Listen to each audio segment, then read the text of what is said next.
ẹ̀yin tèmi àǹtí Ìyábọ̀ máa ti jáde wá àdírẹ́sì ọ̀rọ̀ rògbòdìyàn tó ṣẹlẹ̀ láàrin Tóyìn Abraham àti Fúnkẹ́ Akíndélé. àǹtí Ìyábọ̀ sọ pé àwọn rí gbogbo àwọn èèyàn tó ń sọ̀rọ̀ sáwọn ní pé àwọn ó yẹ káwọn handle ọ̀rọ̀ yẹn bẹ́tà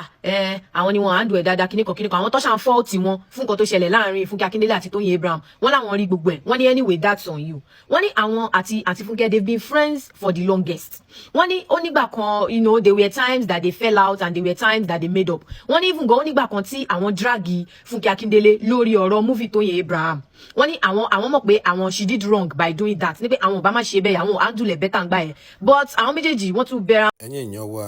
Ìyábọ̀ Òjó ó ti padà fèsì o bí àwọn èèyàn ṣe ń díràgì rẹ̀ wípé kí ló ṣẹlẹ̀ tí ó parí ìjà Fúnkẹ́ Akíndélé àti Tóyìn Abraham. arábìnrin yìí ó ti sọ gbogbo nǹkan tí Ìyábọ̀ Òjó tí ó fi fèsì. ẹ jẹ́ ká gbọ́ nǹkan tí Ìyábọ̀ Òjó tí ó sọ nínú fọ́nrán yìí. àwọn méjì dẹ̀ tún settle ẹ̀ padà wọ́n ní there were times táwọn fall out ẹ pé fault on both parties àwọn dẹ̀ tún make up padà. so wọ́n sọ pé lórí ọ̀rọ̀ Fúnkẹ́ Akíndélé àti Tóyìn Abraham yìí ní pé kò sí nǹkan táwọn tí ì ṣe tán especially ní pé ìgbà tí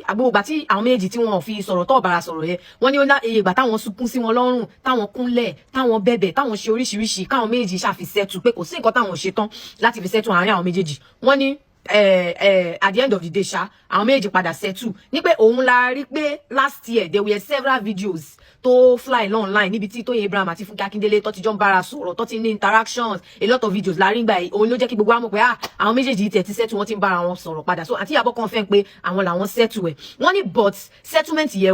there was a condition to it and the condition was that tí àwa méjèèjì yìí that's Fúnkẹ́ Akíndélé àti Tóyìn Abraham táwọn méjèèjì bá bẹ̀rẹ̀ sí í ṣe padà o nobody máa jáde láti shade anybody online nobody ma call out anybody nobody ma drag anybody online àwọn méjì dẹjọ ṣe kíni àwọn méjì dẹjọ ṣe lọ not up until December last year nígbà cinema tí Tóyìn Abraham wá ní some complaints nípa àwọn kan try àti sabotage movie wọn àwọn kan try àti favour movie ẹlòmíì over titi wọn rántí gbogbo àwọn complaints wọn ní last year yẹn ní December pé àwọn kankan ṣe magomago and all of that so wọ́n sọ pé jíjáde tí Tóyìn Abraham jáde wá complain láti wá sọ̀rọ̀ online ni pé some people or a particular person ó wà ní di sabotaging our own movie and all of that ni pé ìyẹn ló wá fa ìjà láàrin Tóyìn Abraham àti Fúnkẹ́ Akíndélé padà ìyẹn ló fà á tí Fúnkẹ́ Akíndélé ò fi dá lọ fi snub Tóyìn Abraham. wọ́n tún sọ pé nípa movie The Return of Arinzo yìí wọ́n ní Tóyìn Abraham wà lára cast wọ́n láwọn fi Tóyìn Abraham sí movie yẹn but ní pé Tóyìn Abraham wọ́n drop out ní 9 minutes pé Tóyìn Abraham sọ fáwọn pé àwọn wá exhausted ó rẹ àwọn and all of that she was tired and she was busy or stuff like that ní pé àwọn dẹ̀ ṣe kí ni àwọn dẹ̀ gbójú ní pé ọ̀dọ́ kíní yẹn ju àwọn gan ní pé torí pé bí Tóyìn Abraham ṣe drop out nínú crew àbí cast movie yẹn ní pé ó cost àwọn ní a lot ó dẹ̀ ná àwọn ní a lot of money láti rewrite story yẹn torí tẹ́ bá rántí fẹ́yìn tẹ́ bá wo part 1 movie yẹn ẹ máa rántí pé Tóyìn Abraham wọ́n wà nínú movie yẹn in fact wọ́n wà lára àwọn main character in fact àwọn àtàntí Ìyábọ̀ ní main character nínú movie yẹn àti bóyá Bímbọ́ Akíntọ́lá àbí kí lórúkọ that woman wọ́n jẹ́ major character nínú movie yẹn tàbádà wọn tí ó pẹ̀lú nǹkan táwọn èèyàn fi sọ pé kí ló dé tí Tóyìn Abraham sínú Return of Arinzo kí ló dé tí Tóyìn Abraham síbẹ̀ so àti Ìyábọ̀ sọ pé àwọn try àwọn gbé róòlù fún Tóyìn Abraham àwọn fi Tóyìn Abraham síbẹ̀ pé Tóyìn Abraham drop out kúrò nínú movie yẹn ní 9 minutes pé àwọn wá exhausted lórí àwọn kíníkan wọ́n ló dùn àwọn wọ́n ní in fact àwọn bínú ó dùn àwọn bínú sí Tóyìn Abraham but at the end of the day àwọn tún padà parí ẹ̀ àwọn dẹ̀ the rest was history àwọn fi everything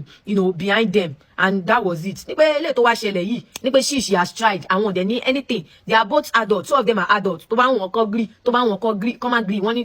kò ní ṣe pẹ̀lú àwọn it has nothing to do with her she has tried her best she has tried her best so gist yẹn ni mo ní kí n gbé wá fún yín ní pé ṣe ti gbọ́ pé àǹtí Ìyábọ̀ ti wá respond wọ́n ti wá address ọ̀rọ̀ yẹn o wọ́n dẹ̀ ní kò ṣe fọ́ta wọn so gbogbo yín tẹ̀ sọ pé àǹtí Ìyábọ̀ ló fa àǹtí Ìyábọ̀ wà ń dùn ẹ̀ dáadáa àǹtí Ìyábọ̀ kíníkan làwọn náà kíníkan àǹtí Ìyábọ̀ ní that's on you pé it's not her fault pé she has tried her best àwọn ti try pé it's now left to the both of them ẹ̀yin tèmi gist yẹn ni mo ní kí n gbé wá fún yín o pé nǹkan kí bóbó o kì bóbó o kì so we've all heard from the horse's mouth báyìí o.